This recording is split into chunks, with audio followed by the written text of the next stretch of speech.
Bum bum ba-da-dum bum ba-da-dum bum ba-da-dum bum bum bum ba-da-dum bum ba-da-dum bum ba-da-dum bum. Da-da-da-da-da-da. Yes. We are missing the rest of our acapella, but I mean, Yes. I figured you guys didn't love our intro that much anyways. Yeah, it's a makeshift intro, anyways. Lucky for you guys, this is the finale Wow, a major big finale of I a have to beautiful say. season. It was a perfect cap to an awesome season. You know. Yeah. This season had a lot of reveals. It had a lot of everything, a lot of exposition, a lot of crazy things that have happened, and the finale just kind of like closed it up. I felt like I was moving at like breakneck speed. It is. Well, I mean, they literally have what 12 episodes left for the entire series. Is it really 2 more seasons? Six Jesus episodes in season 7 and 6 episodes in season 8. That's what is rumored to be. Oh man, I thought they were doing up to 10. No, no, they're cutting it out. I mean, the way it ended, you could totally tell. Yeah, dude. It come on. It ended with. It's like all the players are finally getting into position. Mhm. Like everyone's in the same continent now. Yeah. No more, Meanwhile, in the other side of fucking whatever. It's gonna be crazy. Season 7 is gonna be. I feel season 7 is gonna be pretty much Danny's trying to conquer Westeros. That's gonna be season 7. Season 7 is gonna end with the White Walker invasion. Yeah, and then 8 And will then be 8 the will be invasion. pretty much the build up to that. Yeah. No, that sounds about right. Especially with 6 episodes. Damn, Yeah. it's so short. It's very short. Holy crap. which I hope. Yeah, I'm nervous now. Now I'm really nervous. I didn't realiase we were that close to the end. It is the end game. What am I gonna watch after this? You can just rewatch it again, dude. But I really hope that the last episode of season 8 is gonna be like a 2-hour movie. I hope that happens. Oh yeah. I mean, those are the rumors. So they can get the big budget and all that, but we'll see. I mean, honestly, their budget's good enough. Yeah. No, but I mean, it's gonna be like one of those HBO films. I feel it should be. Actually, I was reading. They were interviewing the creators, and they said that for the Battle of the Bastards, they actually had Ghost in there. They actually had Jon Snow's wolf there, but it was just concept. So they were like, should we spend money on the giant or should we spend money on the wolf? And they were like, fuck it, let's just spend money on the giant. Yeah, because the giant was gonna die anyways. Yeah. I was like, damn, I would have loved to have seen it. I don't know how he would have survived all those arrows. But that's not. They didn't do that.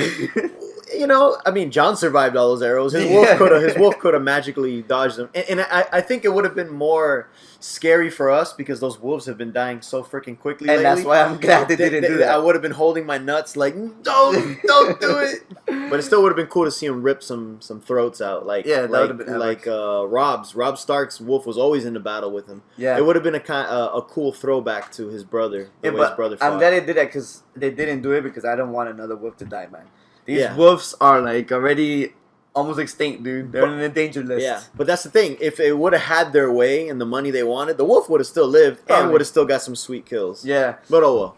I mean, pretty much there's only 2 left: Arya's wolf and now Jon Snow. Jon Snow's. That's it.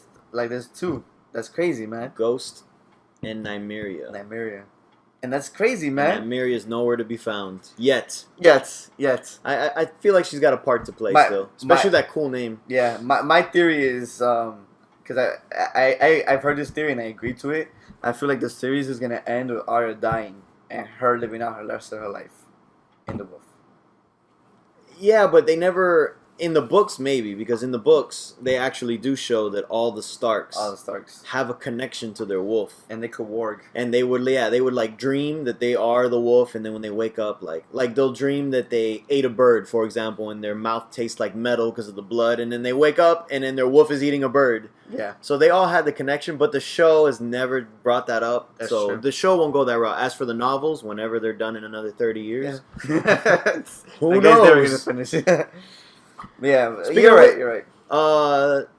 It was a cool.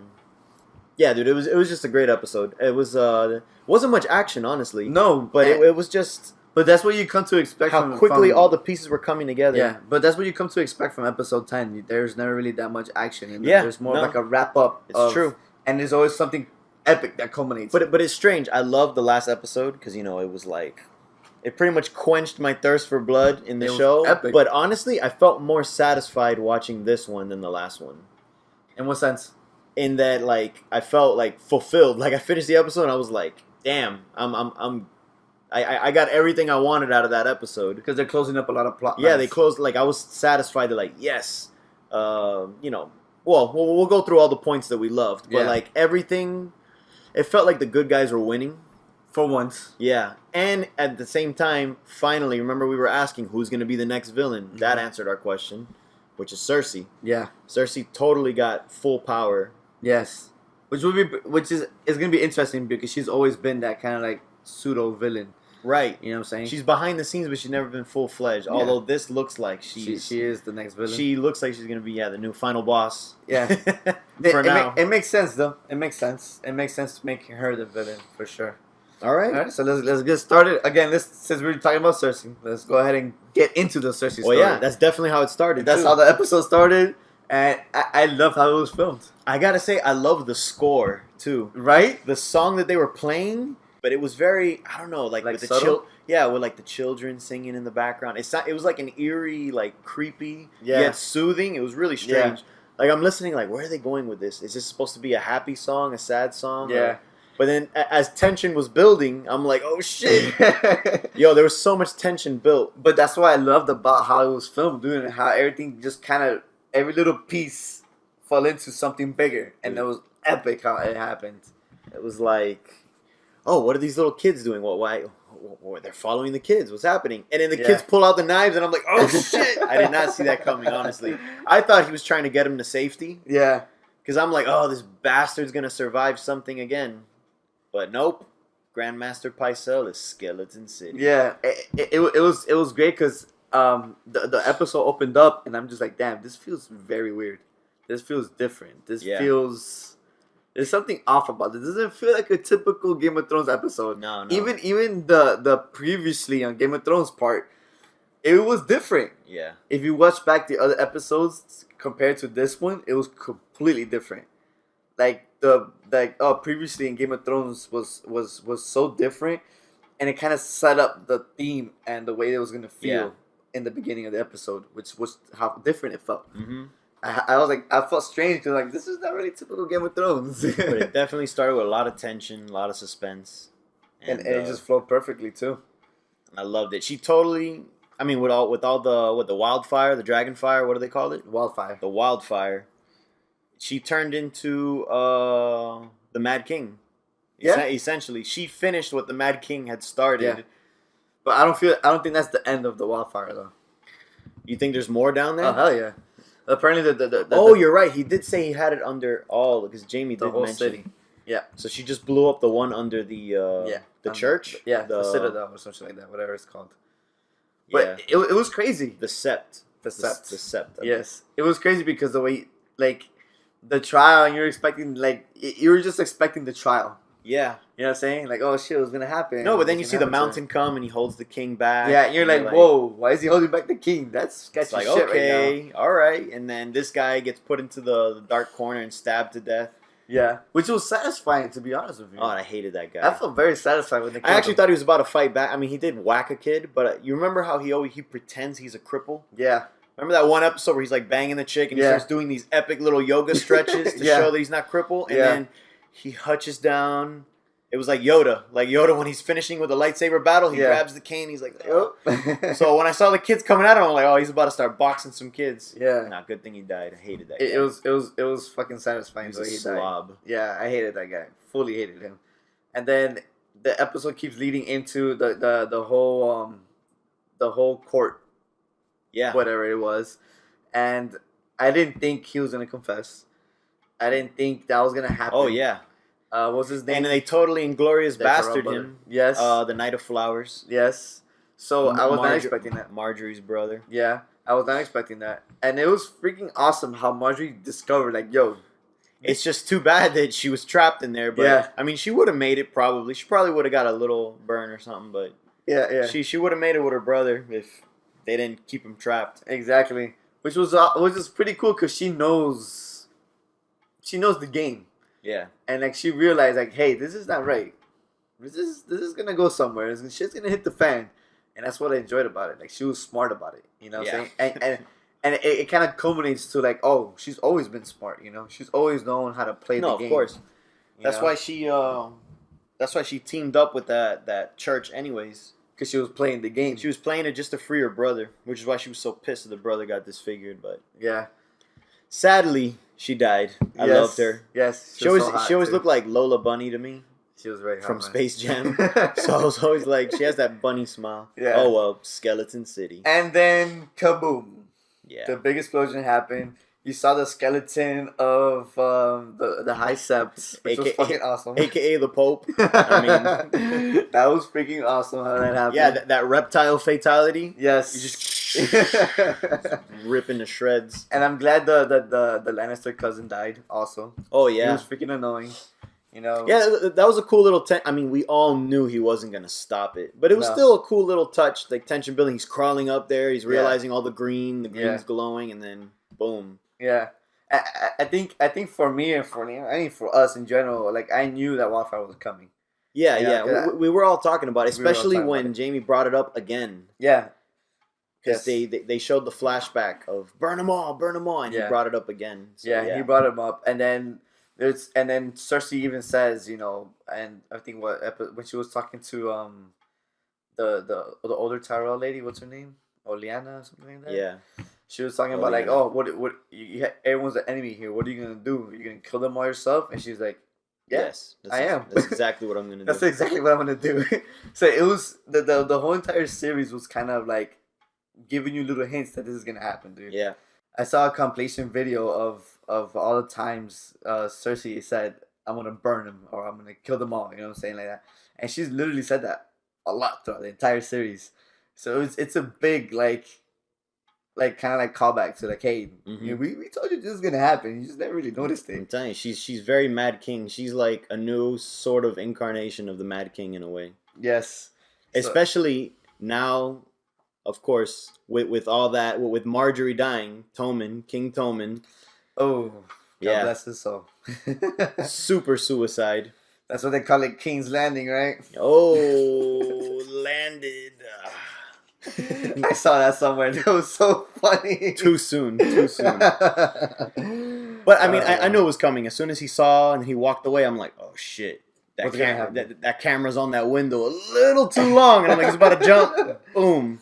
And he just straight up went for it too. But that's a scary thought because the only thing that ever grounded Cersei in humanity. Exactly. The only time you ever thought she's not that bad was when she was protecting her kids, because that's a part you can kind of feel for.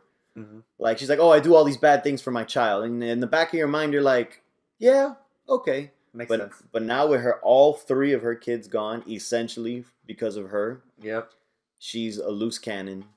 Who knows what she's going to do? She's just angry right now. And yeah, there's nothing to hold her morality in check anymore. Yeah, that's very true.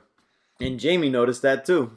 I mean, look, when he walked in, he was like, "What?" Literally, when he strolled in his nice little horse, he saw the fire, and he was like, "This is weird." Yeah, as the fire's still cooking, she's getting crowned, and he's like, "What?" He's like, "What the fuck is going on here, man?" And then when they both looked into each other's eyes, and he was so scared.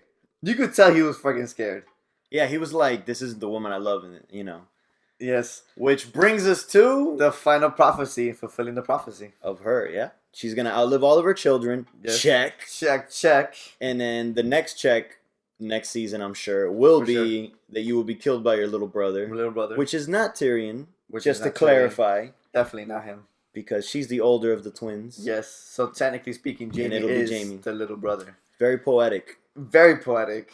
Because that's the only woman he ever loved. Exactly. So he's going to do it. He's probably going to kill himself afterwards, too. I don't think he'll make it. I think he's going to survive. Yeah? Well, actually, Brienne... redemption arc. Yeah, redemption. And Brienne would be the only one that would give him a reason to live again. Yes. And he's the last Lannister, too. Oh, yeah. No. Well, no. Tyrion, of course. Tyrion, yeah. But, if you think about this, It'll be very poetic for the fact that like he loved this woman. Yeah. And he's gonna fulfill that prophecy of killing her. But the other thing would be funny is that he's gonna be a kingslayer again, because she is the queen now. Right. So technically speaking, she's yeah. So he's gonna kill the other king, quote unquote. Damn. He's gonna do it twice. He's just cursed for it, and I'm sure he'll bring that up again. I'm pretty sure he'll bring that up. And she's acting like the Mad King, so it all goes full circle. Fuck, he's killing the Mad King again. Yes. Or in this case, the Mad Queen. How crazy is that, dude? Damn, that's actually I didn't even see that. That's good. Yes, he's killing a king again. You're onto something. So, and I really don't think I really do think he's gonna survive the entire series. Yeah, because he's gonna be one of the. Because I don't think what's his name, Tyrion, cares about power or anything like that, or being in charge of the house or whatever. So Jaime's gonna be the last Lannister in charge, and after his redemption arc and all that crap. Yeah, do you think Daenerys will destroy the law? Because technically he gave up all of his rights when he became a knight. But then his own nephew, what was his name again? Fuck, I forgot his name. The one that got poisoned? No, the one that just died. What's his name? Oh, Tommen. Tommen kicked him out. So that means his son, not nephew. His son. Yeah, you're right. You're absolutely right. Yeah, essentially is his son. His son kicked him out of the Knight's Guard. So that means he got back his Lannister rights. Oh, so you think it works that? Okay, maybe. Yeah. Well, damn. If that's the case, why isn't he king? And why is she queen? She's still queen regent. Because remember, she was queen. She was queen to the king. Yeah, you know what I'm saying? Because of Baratheon, she was married to Baratheon. So that's still like because she was queen mother was like pseudo, fox power or whatever. But now she's back in power. Yeah, because of the marriage, whole thing, whatever. It has nothing to do with the Lannisters. Yeah, she's definitely going to be the villain for the next season. At least the main face of the villainy. Yeah. Yeah, which is going to be cool. I'd love to see how that actually plays out. Yeah, because this time she has nothing holding her back. Nothing holding her back. Because beforehand she was like, I can't do this because of my kids. Can't do this because of my kids. Mm-hmm. Now it's just she doesn't have anything. Fuck everyone. And you notice she was dressed up very Joan of Arc-ish, like very black too. Yeah, exactly. It was like she was ready for war rather than I'm ready to rule a kingdom like queen wise. The typical queen clothing. Yeah. No, she had like the chain mail. Like a nice subtle chain mail. Yeah. Yeah, in dark colors. She was ready for war. She was ready, fuck shit up. So. Yes. And so it's going to be funny how it's going to play out, how she's going to go with the battle. Because clearly, Daenerys is coming. Mm-hmm. How's she going to handle that? Daenerys is coming with everyone. With everyone. Well, we'll get into that soon. Yeah. But it's crazy, like how's she gonna handle that? How's she gonna deal with it? You know what I'm saying? How's she gonna battle her or whatever? Mm-hmm. That's gonna be cool. Two powerful women going at it. It was gonna be very interesting, which hasn't happened before, and the series is clearly leaning on that now. Men were ruling the world, and now in this new world, women are taking over, which is crazy. Yeah, the show completely turned into just feminism. Yeah, completely. It super flipped itself, which is very exciting. How it's gonna be. So I'm interested in how it all plays out. After that, we lead into the Dorne part of it all. Which Dorne has been taking a snooze fest this season. Yeah, it's been kind of like the worst part of the show.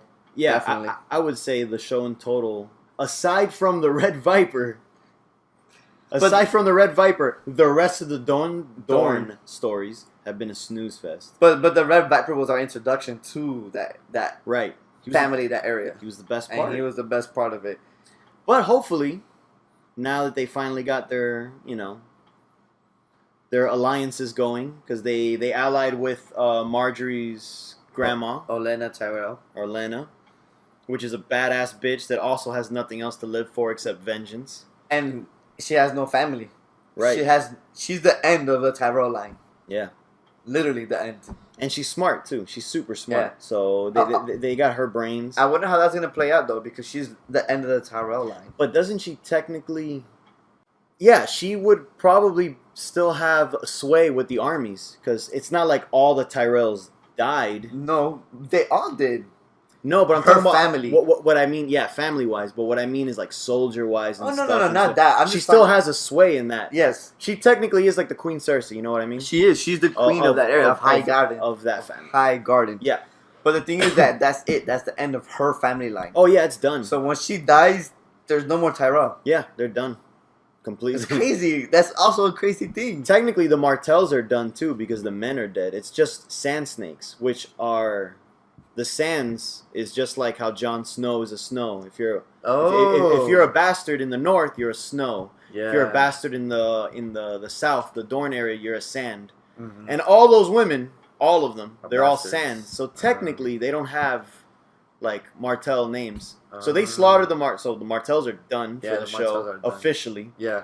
Of course, they have Martell blood in them, but Martells are done officially. Now Tyrells are done officially. And we're gonna get into this, but again, the Freys are done too. Yeah, absolutely. Yo, they've been wiping out families here, dude. This is pretty big. Yeah, it's a complete wipeout of families in Game of Thrones right now, which is getting crazy. So it was cool to see how they interacted. They were like, you know what? It's not about survival. It's about revenge. Yeah, it's about kicking ass It's about kicking ass. You know, we don't need to survive. We just need to take names. And then perfect timing, Varys comes through the shadows. Varys comes in, says, "Join with me." You know. Yes. Some fire and blood. Yes. So which is pretty cool. And it keeps things are falling into place. Although I was looking back at some of the Game of Thrones history, and I have a theory about that. Go for it. So, back in the day, I think 300 years before the show even started, the Targaryens conquered the whole Westeros, except for Dorne. Dorne was the only one to fight back because of this woman named Nymeria, which is what Arya named her wolf after. So she realized that people brought their armies against the dragons, and of course, they're all side by side together. The dragon just laid waste on them. Mm-hmm. So Nymeria came up with guerrilla tactics. Like, pretty much stay away from the dragon, and whenever you see a big group of soldiers, sneak up, hide in the sand or whatever, sneak up on them, fuck up the soldiers, and run away before the dragons get there. And they kept doing that over and over to the Targaryens. They fucking annihilated the Targaryens' infantry.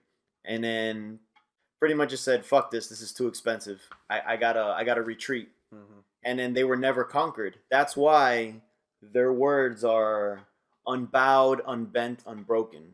They came up with that saying because they were the only ones to survive the Targaryens. Even their sigil is the spear with the red sun, and the red sun was Nymeria's symbol. Pretty much all those badass sand snake women deep down probably think they're Nymeria. So you really think they're gonna bow down to a Targaryen? No, but the thing is, they're in league with Daenerys for now. Right. I have a feeling. Okay. I have a feeling that because they're super ambitious, they backstab everyone. We already saw. Mm-hmm. I got a feeling that when the time is right, they're gonna turn against Daenerys because she's a Targaryen, and they're gonna say, we're not gonna. I don't know. I think they're gonna think that they're not gonna muddy their name by teaming up with Targaryens when their family is so famous for fighting Targaryens, for standing up to them. So you really think that's gonna happen? I got a feeling. I got a feeling that that's gonna be like a backstab. I don't think it's gonna be a backstab. That'd be nice, but I don't know. I don't trust those sand snakes for shit. Oh no, for sure not. They're easily, aside from Ramsay Bolton, of course. May he rest in peace. Yes, they are the most treacherous ones. That is very true. But the thing is that they said, they're in to take names, and the name they want to take is the Lannister name. Well, yeah, of course. So I feel that as long as they defeat the Lannisters, I don't think they'll. You think they'll be happy? Yeah, I don't think they're gonna betray because all they want is Dorne and to kill off the Lannisters. Right, that's all they care about for killing Oberyn Martell, the Red Viper. That's literally all they care about. It's true. After that, they just want to be left alone. Yeah, yeah. Just like the Iron Islands and what's her name? I forgot her name right now. She all she wants is the Iron Islands. Yara. She doesn't want anything else but the Iron Islands. Theon's sister. Yeah. So even she says so. Just leave us alone. Yeah. Yeah, just just help me get power, and that's it. That's all I want. Independence, which is funny because that's what their father's been fighting for with the Robert's Rebellion. Not Robert's Rebellion. Oh, the rebellion he had. Yeah, what was the name of that one? I don't know. And then Ned Stark defeated him in that one. Yeah, I'm just gonna call it the Greyjoy Rebellion. Yeah, I mean, that sounds about right. Yeah, it probably is called that. But they've always wanted independence from the Seven Kingdoms, and it looks like she's finally gonna get that by helping. Yeah, but and I think that's what's gonna be different about having Daenerys doing. She wants to conquer Westeros, but I don't think she wants like she doesn't want to conquer with like an iron fist, I guess to say it. And that's why Tyrion is there. Yeah, she doesn't want to be. You guys will listen to everything I say. She's just kind of like, I want you guys to stop fighting amongst each other, and at the same time, I want my power, my rightful name, because of course it got taken from her family. Yeah. So it's going to be very interesting how that's going to play out in the coming season. And either way, they're all going to band together to try to take over the White Walkers. Of course. It's inevitable. It's either you band together or you die. Yeah. Simple as that. It doesn't matter how far south you are. Wherever they walk, a blizzard comes. Yep. So exactly. It's going to be crazy, dude. Very crazy. A lot of people are going to not... Oof. Yeah. Only a handful will make it. Honestly. Whew. It's going to be tough. Only a few were going to make that.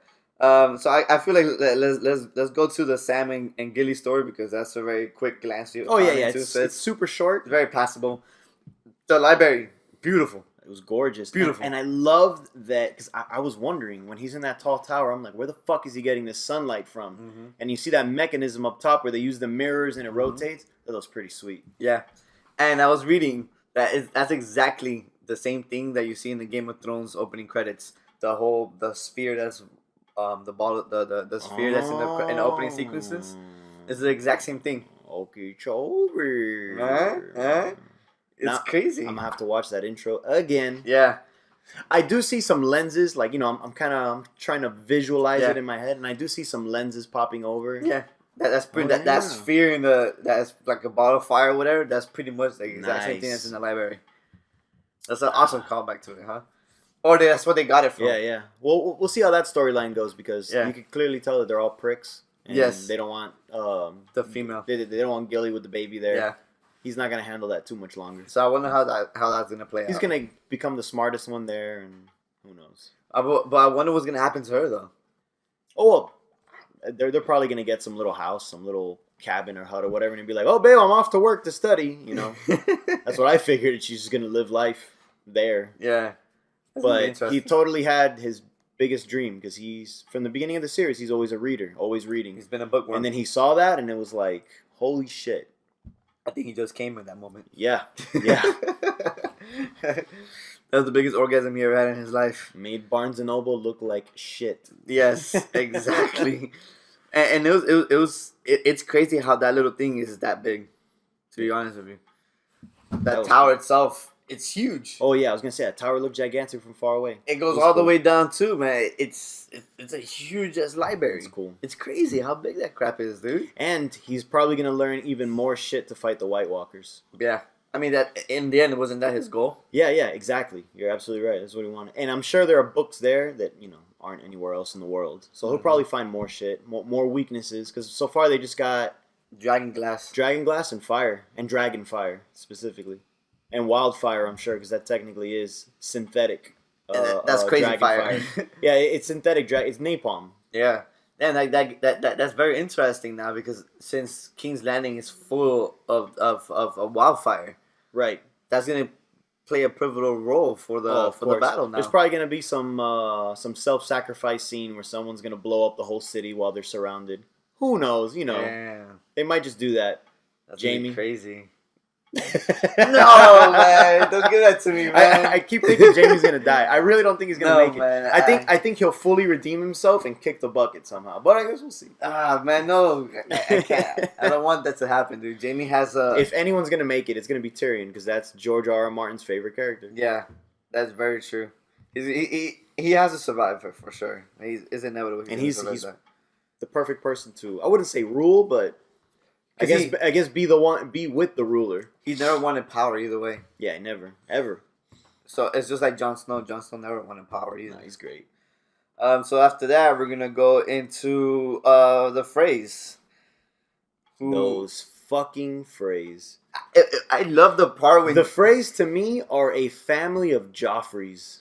Like, I just fucking jerks to the max. Really hate those guys, and I know that's what you're supposed to do, because they're written terribly, like that.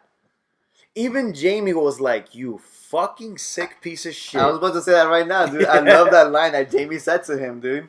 Because he's there sitting, listening to his crap, and he's just like, I'm tired of your shit. I forgot how he worded it, but he was like, oh, you mean I did all the work? What the fuck do I need you for if I have to march over here? Pretty much the what he said was, he's like, oh, you know, the Freys are the cool people now because we got that shit back, whatever. And and he's like, how many battles have you ever fought? Yeah, how many battles have you ever fought? And he was like, no, I don't need to win. The whole point is winning. You know? I just count my victories. Exactly. Yeah. And then he said, oh, and the Freys are the shit because we have our thing, we have that place back and whatever. He was like, the only reason why you guys are cool are you getting those victories is because they're afraid of the Lannisters. Good. So if we have to come back every time each time you lose something, what's the point? Yeah, that was good. And that was perfect. And did you notice Arya was the girl that was smiling at him? Yes. So, which is weird. What I'm thinking is, I mean, honestly, I have no idea what that was supposed to mean. But I'm thinking it means that she let him live. Like, did she listen to the conversation? Probably. And say, like, you know what? I'll let you live, and then I'll kill him myself? Maybe? Probably. I think so. It was weird. That whole entire thing was kind of weird. She was looking like, I think she was going to try and go, like, oh, I'm going to flirt my way up there and kill him. And then she probably, I got to rewatch the scene again. But I feel like she overheard somehow that conversation. She went, okay, you hate him too? Mm-hmm. Maybe you're not so bad. But your sister, I'm going to fucking kill. But anyways. Because, I mean, he's having the redemption arc. Yeah, exactly. So, which is interesting. So, let's go right into that right now then. Pretty much the freight killing. Yeah. All right, let's break which was very awesome. Very satisfying, very epic. You know, the next slit was perfect, but just like her mom, and he witnessed it, and he enjoyed that part too. Right. So, which was very satisfying. Yeah. But my question is, what's up with the face?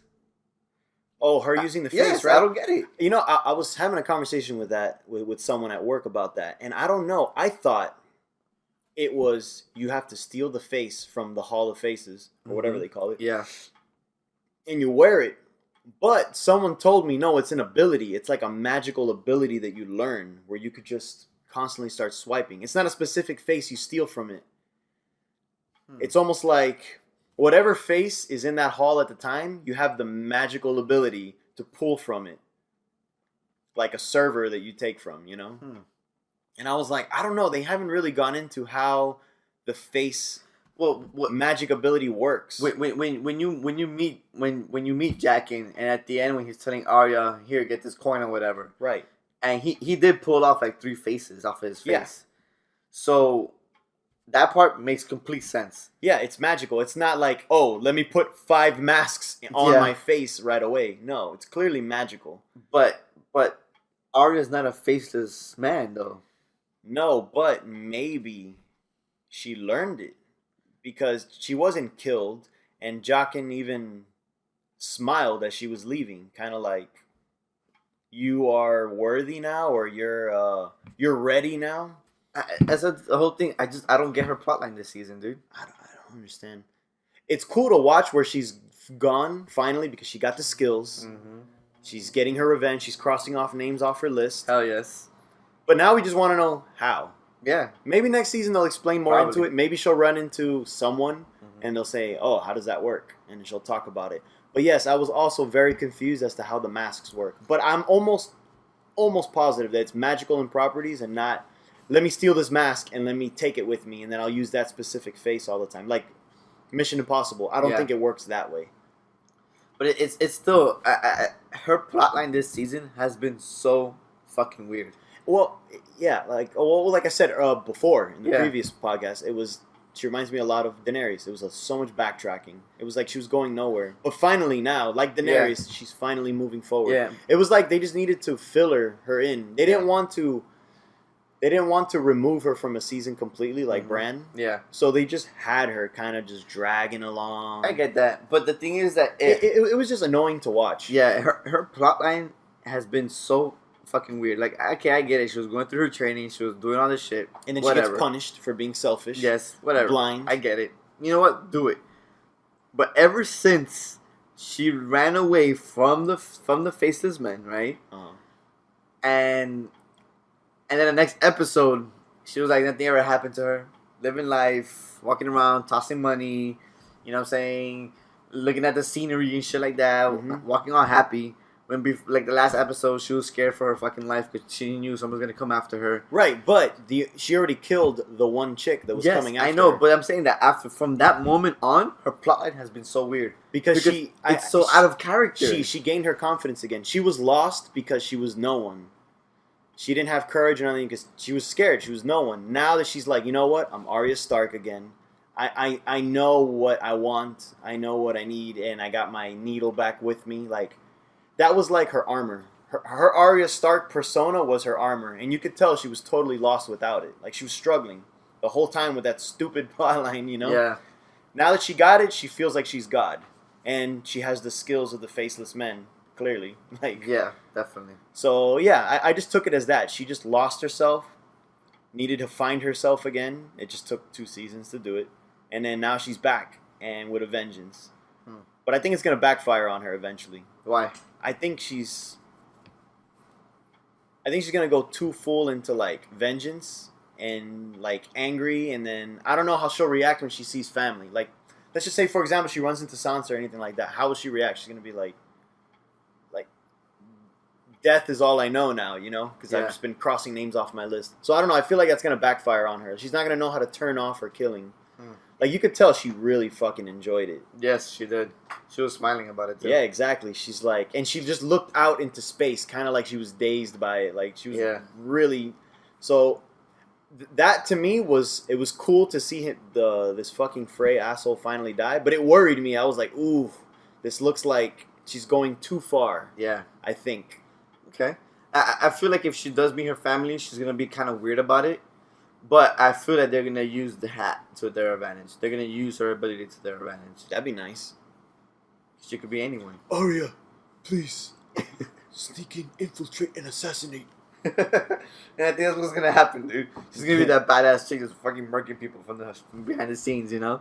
I'm sure she won't make it to the end, though. She doesn't seem like a character that would make it to the end. I don't think she's going to make it to the end either. I think she'll die towards the end of the series. I would like to see her reunite with her wolf. And maybe they can double team and kill some people, but probably that'd be very satisfying. And for the wolf to recognize her, hopefully. Yeah, and then this comes to the argument we were talking about. Not argument, but we were discussing earlier was the whole point of the rat cook, of how the rat cook story. Rat cook story. So earlier in the seasons, before in season 3, Bran talked about it. Was it before? It was. I want to say.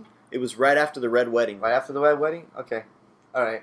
Okay, yeah, I think it was like episode 10 or something like that season. Something like that. He was telling the story to Hodor and what's her other girl? What? What's her name? Mira? The Wildling. Mira. No, Mira. That's her name, right? Mira and Georgia. No, Osha is the Wildling girl, but the other girl.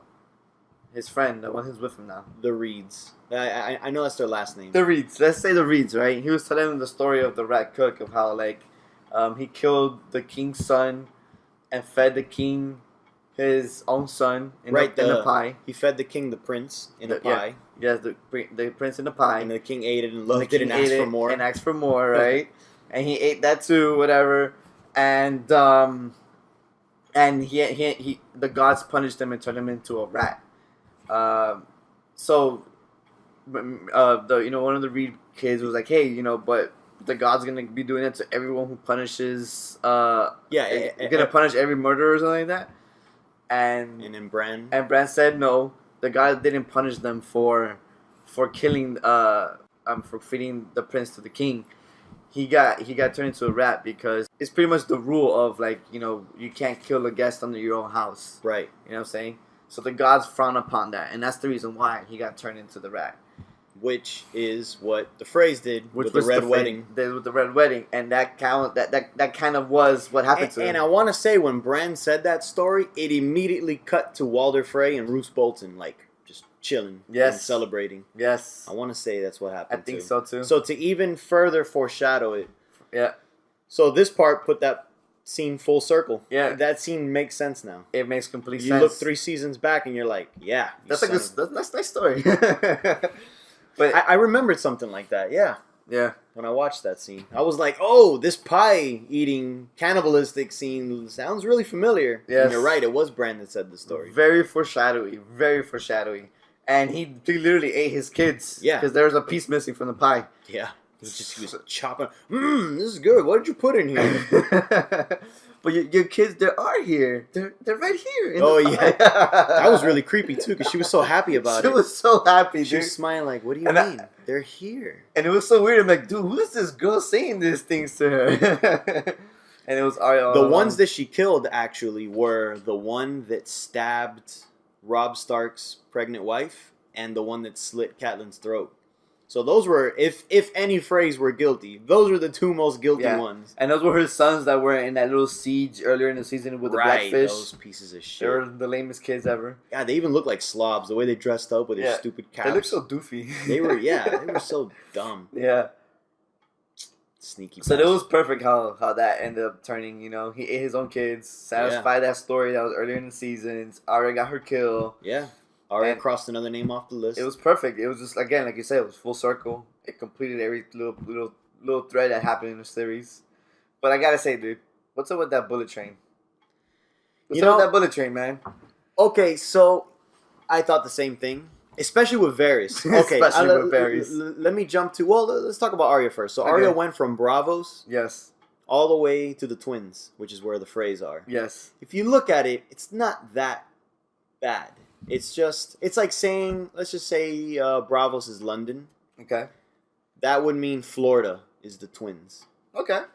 It's not that bad. No. So for one episode, that seems okay. Yeah. But the one that blew my fucking mind, like when the credits were rolling, I was like, how was Varys going from Dorne in the beginning of the episode when he was with the Sand Snakes, and then he shows up at the very end in Slaver's Bay, a.k.a. Dragon's Bay. And they're going off to battle, and he shows up there. So, standing right behind Khaleesi. If we look at the map, let's see. Brazil is Dorne. Okay. And India is Dragon's Bay. How the fuck, within 20 minutes, do you get from there all the way to there? Yes. Which, okay, so that was my biggest complaint. Yeah. Funny enough. I was bitching about that technicality. Mm-hmm. My brother watched the episode, and he said that a lot of time passed during the episode because when Varys meets with the Sand Snakes, the Tyrell woman, Olenna, she knows about the explosion with the wildfire already, which means some time has passed where the story went around. Because remember, you hear stories through Raven or, you know, whatever. So that already shows that it wasn't immediate. Mm-hmm. That already means that weeks must have passed. Yeah. Okay. And then you see in Dragon's Bay, when she's going off into the distance, you look at the ships that she's with. Yeah, the ships. You notice that the ships are the Iron Islands. Yes. The Targaryens. Yes. And the Martells. Yes. I didn't notice that the first time. And the Tyrell too. Highgarden was in it. Okay. I didn't notice that either. Yeah. But I noticed. I saw screenshots. I noticed the Martells because it was the spear with the sun. Mm-hmm. Now, how are they going to have all those ships go from Dorne all the way to Slaver's Bay, Dragon's Bay, to go all the way back? A lot of time must have passed, especially to create those ships. So that just means it was a huge time jump. Yeah. Not necessarily a teleport. Yeah. So when he told me that, and I watched that scene of all the ships going off, I thought about it. I'm like, you know what? It makes sense. Okay. Yeah. It's plausible. You're right. I will calm down because my OCD was going off the charts when I saw that. I was like, what the fuck is he doing there? It's almost like they photoshopped him there. Yeah. I was, when I saw that, it seemed like, how the fuck did he get there so quick? But no, my brother's right. Yeah. I was like, okay. Yeah. Time did pass. It's just that it was one episode. It was cram-packed. It felt like continuous. But really, between each scene, it was... like time passing. Time passed. Months, weeks, who knows? Yeah. Because I noticed that today when I was reading some articles, whatever, and I saw screenshots of that fleet. Of all the flags? There's, like you said, there was the Martell, there was the Targaryen, there was the Iron Islands. The Tyrells. And then there were the Tyrells, which is the green with the Golden Rose. Okay, the High Garden, right? And that there makes was sense. and there was a few ships like that are there. So like it makes sense because if you think about it, that's how she needed a little bit more ships. Right. And Varys brought her more ships to do what she needed to do. Because that fleet was huge. Oh, it's gigantic. Like it was in like the Horizon fleet. Freaking unstoppable. Even if Euron Greyjoy. Even if Euron Greyjoy happens to make me 1,000 ships, that shit will not even touch her fleet. No. But clearly he's going to be a player in the next season. So how is he even going to be a threat? That's what I'm curious You know what I think is going to happen, dude? Who could he team with? The Lannisters? Probably. But you know what I think is going to happen? Yeah. I think there's going to be a water battle, dude. Oh, like an epic Navy battle? Which is really cool because there was one part... Episode 3. I guarantee it right now. Episode 3, a Navy battle. The halfway point, because there's 6? Yep. Yeah, there's going to be no epic episode 9 anymore. So what's going to be the epic classic episode? Episode 3, halfway point. All right. I guarantee it right now. Epic Navy battle. That would be pretty cool. Because we've never seen a Navy battle in Game of Thrones yet. No. So, here's the thing. When I watched the Blackwater battle back in Season 2, I loved it, right? Yeah, it was great. But in the books, it was a huge Navy battle. Huge. And what Tyrion did to stop the ships from leaving the bay, that again, they didn't do this in the show, was... Okay, so just think of the bay as like this hollow, like semicircle. Okay. So all the ships are coming into the shore. Like a U shape? Right, like a U shape. Okay. So he had to close the U shape so the ships wouldn't escape. Now, on the end of that U shape, there is a chain that's underwater. This big, thick chain. I'm talking about like a chain that's the size of a house. Okay. Thickness. Now, what they did was they raised the chain.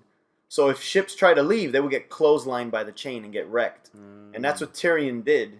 He raised the chain. And that's why during Davos's point of view chapter in the book, his ship is one of the ones that gets wrecked by the chain and shit, and he gets stranded, all that stuff. Oh, and of course the wildfire. Yeah. But yeah, so I'm wondering if Cersei is going to use that chain. I don't think she's smart enough for it.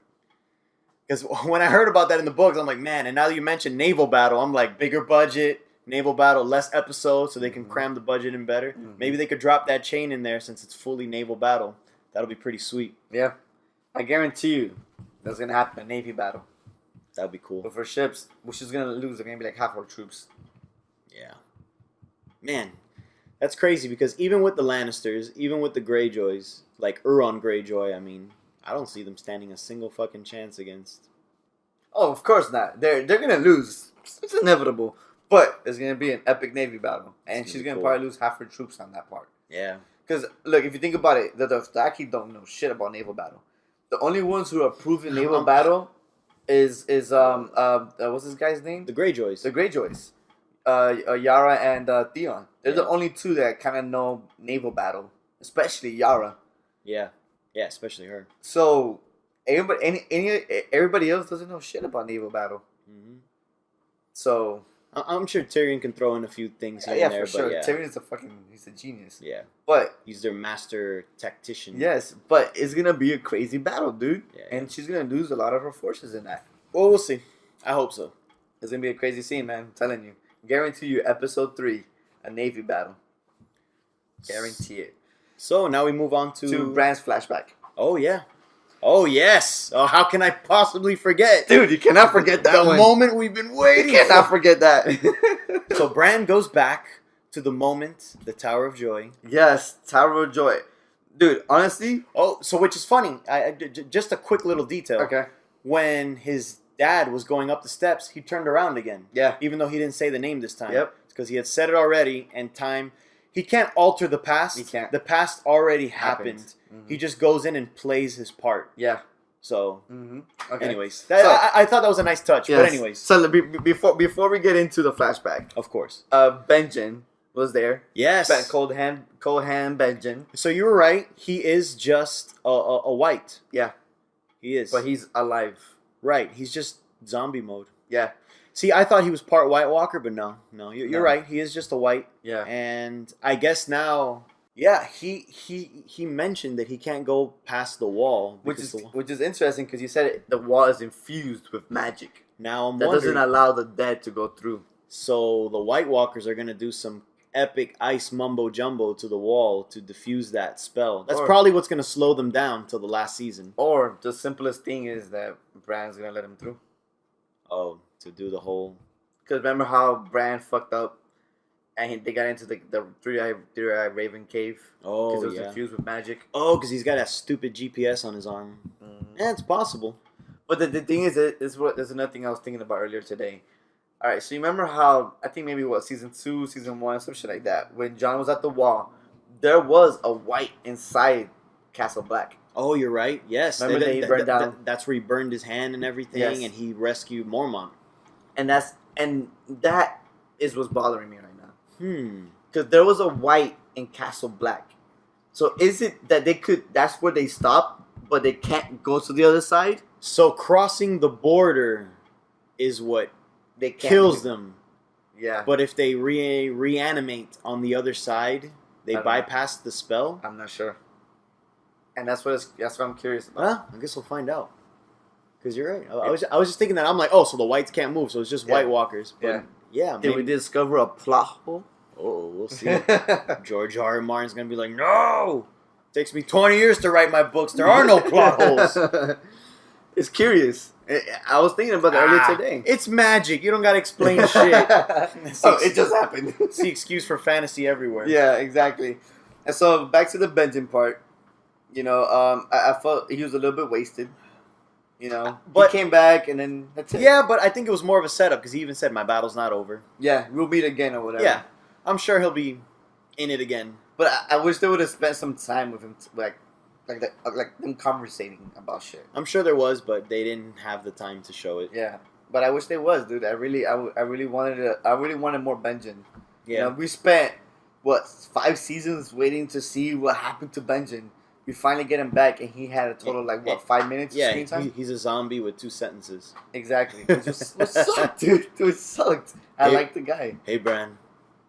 What's up? You're the 3-Eye Raven now. You're the 3-Eye Raven. I leave you here now. See you next season. Pretty much. That was the conversation they had. You summed it up, man. Yeah.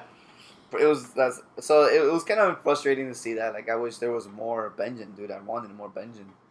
He was. I feel he's super important. Maybe. He wasn't that interesting yet, but maybe they could make him more interesting with more screen time. Yeah, I guess so.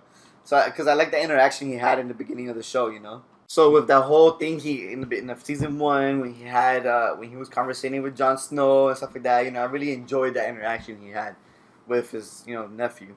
Yeah. But I wanted more of that. I wanted that with Bran, you know. So that's why I was kind of like, damn, they kind of wasted him, dude. They brought him back. But there was so much great stuff that episode. Yeah. It was very minimal. It was great.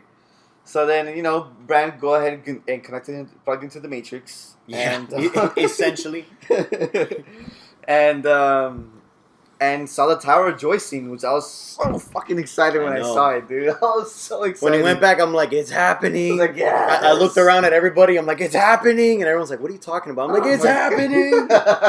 And it happened. I was so excited, dude. I was so excited. It happened. And then there's not a quote-unquote confirmation of the dad because, again, she was whispering, but I know. Why did she whisper? I don't know. And we all know it is, But maybe it's something that Bran is going to reveal to Jon later. Probably. Because Jon technically doesn't know. So maybe, I guess, the writers want us to learn the same time Jon does. Probably. So Bran's going to be like, psst, by the way, I went back in time.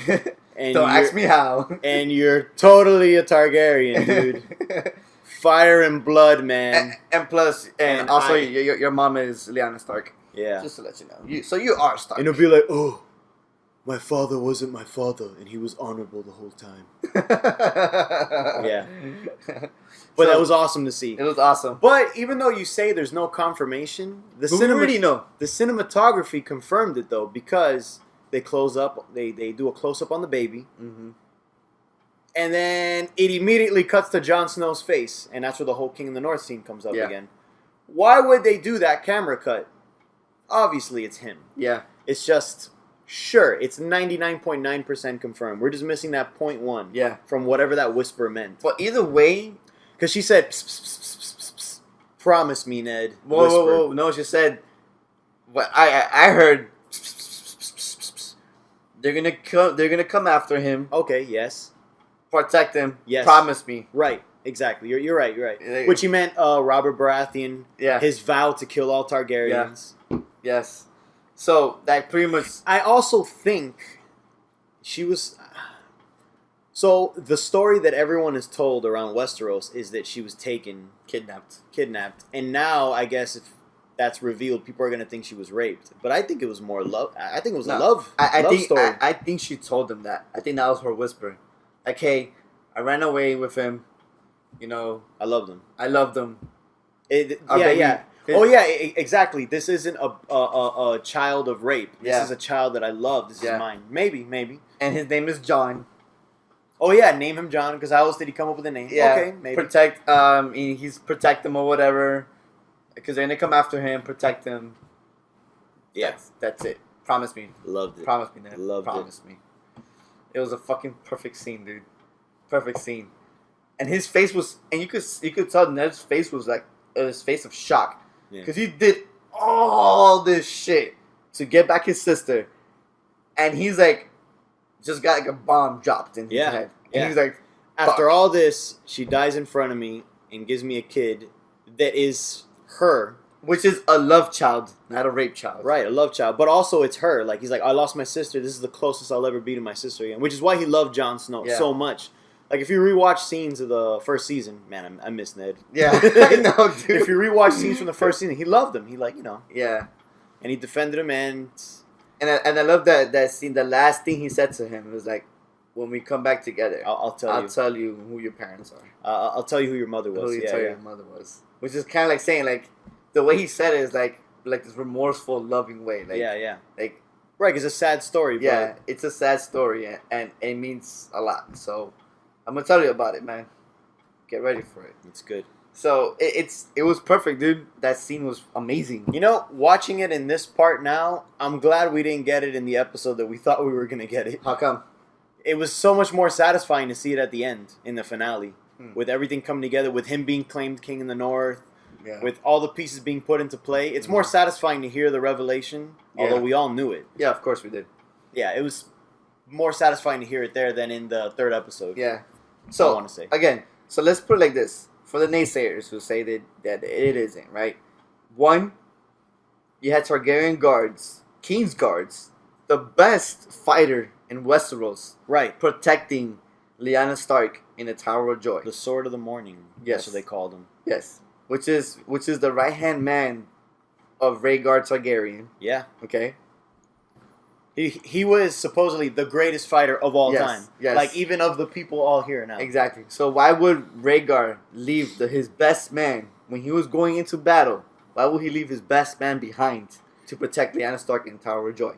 Yeah. If it wasn't because they were there in love, and that was their love child he was protecting. Yeah. Like, that doesn't make sense. Like, why would you leave your best man? I don't know how there's any naysayers still. That's crazy. So it's practically confirmed, man. Yes. Actually, exactly. it is. It is. So, like, why would you leave your best man there? It doesn't make sense. Yeah. You know what I'm saying? Anyways, so you had the best man protecting him, right? You had all this backstory of Lyanna and Rhaegar about the flower and all that crap. Right. So you know that they were in love somehow, right? And on top of that, you also have the creators. The reason why they were able to do the show is because one of the things that J.R. Martin asked them was, who is Jon Snow's parents? Right. And they guessed it right. Which is the biggest fan theory of R plus L equals J. Yeah. So clearly, Rhaegar plus Lyanna equals Jon. Jon Snow. So clearly, that is his dad. Yeah. Maybe you're right. Maybe the creators are waiting for you to find out with Jon Snow. Yeah, at the same time. And you can see his reaction, feel his emotions. Right. Cool. I get it. We can get that little cherry on top when he finds out. But we got the whole cake, dude. Great camera play. But dude, honestly, dude, throughout the entire scene, goosebumps, dude. Yeah. Goosebumps, man. Yeah, you felt it coming. Hell yeah, dude. It was so exciting. Like, I was so excited, dude. Like, I've never been this excited about anything. I was just like, oh my God, it's happening. It's happening. Yeah. It was fucking amazing. I felt like that scene in The Office where Steve Carell was like, "It's happening! Oh my god, it's happening, guys!" I was like, "Oh, yeah." I was so excited about it, man, and I couldn't believe it was happening, dude. And then when they did the close up of the baby and the camera switched, the cutscene went to Jon Snow's face, dude. I fucking did a pump in the air, dude. I was like, yes, yes, he made it. It's him. Yep. Fuck yeah. R+R = J. It was perfect, dude. Perfect. So, anyways, yeah. I was excited, man. I was really excited, man. It feels like that was your favorite part of the episode. It was, dude, because I was waiting so long for it, dude. So long. Oh man. And then finally we lead into the King in the North scene. Yeah, the whole thing the where Winterfell. Again, badass the little girl. Lady Mormont. Lady Mormont. What a badass, dude. Calling out grown-ass men, dude. Well, honestly, that whole family's a bunch of G's. You got Lord Friendzone. Sure, he's all friendzone the whole he's still show. A badass, though. But he's still a badass. Yeah. And then you had Lord Mormont, which is the one that taught Jon Snow. The Night Commander. Yeah, he was a badass. Sure, he got betrayed, but he was a badass. He still was a badass. So badassness just flows in that family. So of course, Lady Mormont's gonna be a little G. Yo, it was awesome how she called them out, man. All of them. All of them, dude. And they all, like, they took it. Like, oh, shit. Like, this goes so right. They're all like, I'm sorry. You're so right. Please forgive me. There's nothing to forgive. Oh, Jon Snow, you're so nice. He was so nice, dude. But it was perfect. Yo, goosebumps again, dude. Goosebumps again. That was great. How great that scene was. But it was funny because everyone's pledging allegiance to him. Mm-hmm. Except Littlefinger in the back, who's salty as fuck because... she didn't get his proposal. Yes, so let's go. Let's play that out. Yes, Sansa didn't accept his proposal. So Littlefinger went up to her and said, "Hey, man, I love you. I want to stick my dick in it. Let's get married. Right. Be by my side. Let's take over that." And she's like, holla. You're scum. Yep. Which I'm glad because I kept thinking she's going to go back to her old ways, which is like, oh, I got to do this because I have to. Yeah. No, now she's like, no. Nope. Hell no. I don't want to be with you. Thank you for your help, but no. Deuces. That also, he's going to be a coming up villain. He is. Because he's obviously not happy. No, he's not, dude. He's obviously not happy. He's like, I made all of this happen. Because of me, everyone's shouting in victory in this place. Mm-hmm. And I didn't get what I wanted, which is the only thing I ever wanted. Yeah, which is this hot-ass Caitlyn Part 2. And also, him being king in the north messes up his plans of ruling the Iron Throne, which is his other dream, he said. Mm-hmm. He said, all I want to do is rule the Iron Throne by her side. That's it. So those are two things. Like, this chick said no, and this dude thinks he's the toughest shit. Dang, he's salty. So, there you go. So, we got 3 villains right now, aside from the obvious White Walkers. Yeah, which is crazy, dude, because, like, if you think about it, Sansa doesn't know that he is the person who created everything that happened in Game of Thrones. Yeah. He's the one who started the story of Game of Thrones. It's not confirmed, but they say he was the one that got Jon Arryn poisoned in the very first episode. He did. That is confirmed. Because remember, he had that conversation with his wife, like, "Oh, you know, I did that poisoning for you, whatever." Oh. And like, you have to get married to me now, whatever. Sansa. Remember that? So like, she doesn't know that. She doesn't know that he's the one who got her uncle killed, right? Yeah. Yeah, his uncle. Yeah. She got her uncle killed, technically, yeah. She doesn't know that he's the one who betrayed Ned Stark at the beginning of the show.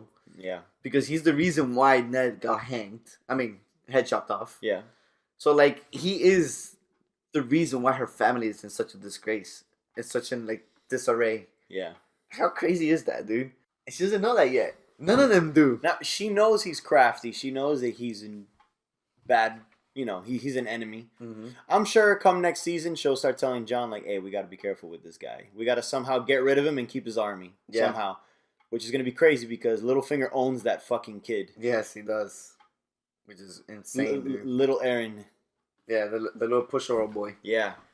How crazy? A crazy pushover boy. Yeah. He doesn't give a fuck about anything, dude. That kid's not going to live much longer. I'm sure Littlefinger will kill him and somehow take over. And seize power. Yeah. Because he is still... But yes, I have no doubt in my mind he's going to be another villain. Yeah. For sure. Guaranteed. Right? Especially since he's in full rage mode. Yeah.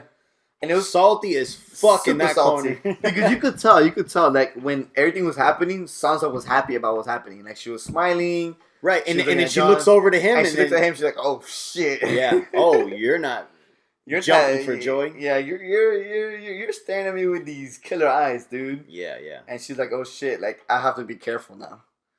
So... But also, even though I was super happy and I got goosebumps with the whole King in the North shouting, I also got like nightmare scenes from the last time someone got proclaimed King in the North.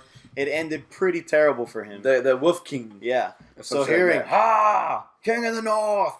Yes. And remember the guy that got bit, they got his fingers bit off? This wolf's got bites, you know? It was so fun and funny, and then they didn't end too well. And then he's called the White Wolf too now, right? Yeah, the young wolf was Rob. Rob, and now he's the White Wolf. He's the White Wolf. It's just crazy, dude. I know, it's too close, it's too similar. Oof. He just needs to, if he needs to marry someone, he needs to marry them. Yeah, he does instantly. Because clearly that's how Rob fucked up. Which I tell you, which I mentioned to you when we were talking about this yesterday. Ooh. He's gonna be promised. He's gonna be proposed that he should marry Dany. That's his aunt. Even though it's super incest. That's his aunt. But it's gonna be proposed because nobody knows the truth, and he has the North. She needs an ally. She needs a marriage. But I don't think that'll happen so quickly. He's going to stay in the North. Of course he is. Because he needs to stop the White Walkers. He's going to stay there. Yeah. She's going to work her way through the Lannisters first. Mm-hmm. So that won't happen till much later. Probably even the final season, they won't even meet. Probably. I feel like they're going to... And I think they're going to be too busy fighting White Walkers that talk of marriage isn't even going to show up until the end. But it was foreshadowed already, dude. Because remember, Dany left the seventh son leader. The one she was been banging this whole time. Right, because she can't be distracted. She can't be distracted, and because she needs to be able to get married. That's a foreshadowing of something's gonna happen. Yeah, maybe. Remember, Game of Thrones is a big on foreshadowing. I always thought she was destined never to marry, to just whoop ass and then get killed. I'm already under the impression that everyone's gonna die except Tyrion. Oh my god! So you're ready for everybody to die? I'm ready for everyone to die. Mentally prepared. Yeah. I don't know, dude. I don't know. There's going to be survivors, dude. And I think it's going to be key people for each house.